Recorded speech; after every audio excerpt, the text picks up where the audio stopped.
Welcome to the Ghantas. Our next category is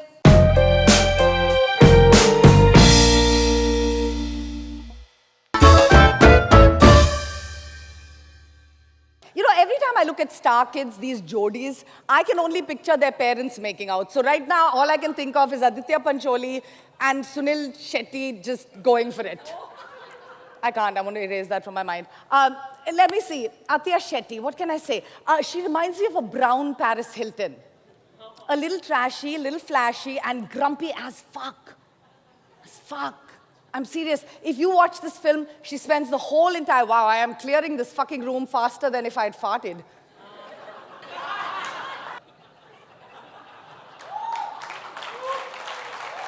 They're like running. They're like, fuck her. But thank you all for staying. It's nice. She spends the whole entire movie basically telling people, don't come near me or I'm going to call my dad. Don't come near me, don't do this to me, I'm going to call my father, I'm going to call my father. I'm like, okay, this makes me think that the character is from New Delhi.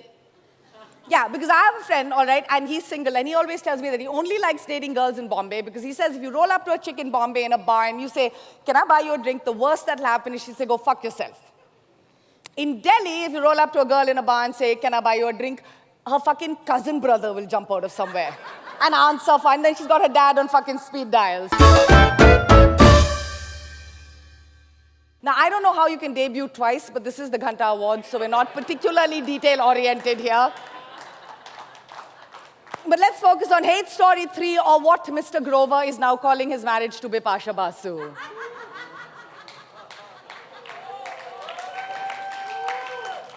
Third time's a charm, motherfucker. Don't listen to my negative shit. I like this movie. I did. 4 good-looking people, all constantly looking like they're about to climax. Like right through the movie, it didn't matter what they were doing, whether they're picking up a glass of water, or if they're making a bed, or just taking a walk. Ooh, yeah. I'll tell you something, a lot of mean things have been said about Mr. Grover, a lot of mean things have been said about him, but I like him. You know what I like best about him? When I watched this film, and I watched him have an orgasm, I kept thinking, he looks like an angel when he has an orgasm. Yeah, but that's only because I'm comparing it to my husband who looks like, Why do you guys look like this?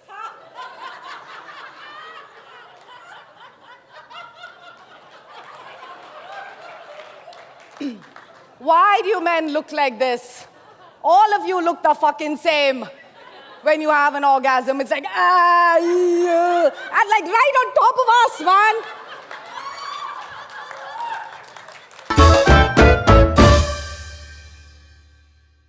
Mandana Karimi. Now, if you're from the south, you know that Mandana is a Kurgi man's name. You know, I just have to say that the only reason we are allowing these half Indian, half whatever it is, actresses to march into our industry and take shit over is not because of their talent, it's because of their skin color. Yes, don't sit there all pretending you don't give a shit. Indians, we love light skin. We do. A half Indian, half Nigerian ain't gonna fucking cut it in Bollywood, and we know that.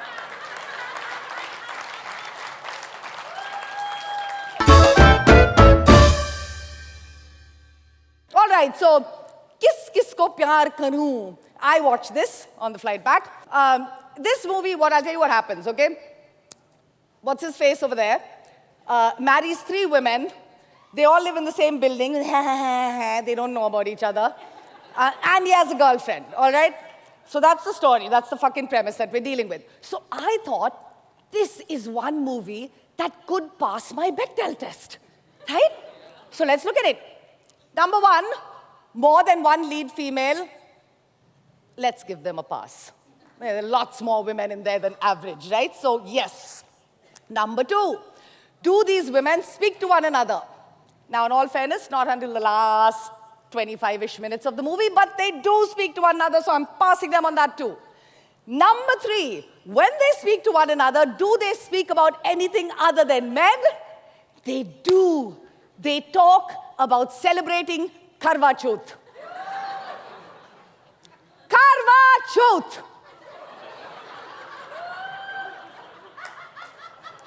Listen, I'm not calling it truth for nothing, all right? I'm calling it that because it does not work. It doesn't work. Everyone told me, they're like, listen, Radhika, starve yourself all day and your husband's health will bloom, all right? So I thought to myself, if I don't starve myself all day,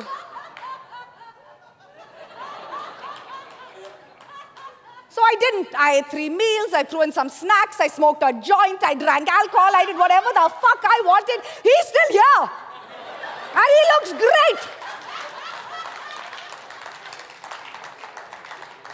It doesn't work, girls. If you want a happy husband and a healthy marriage, don't starve, eat his dick.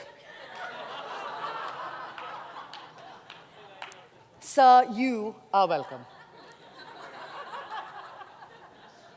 All right.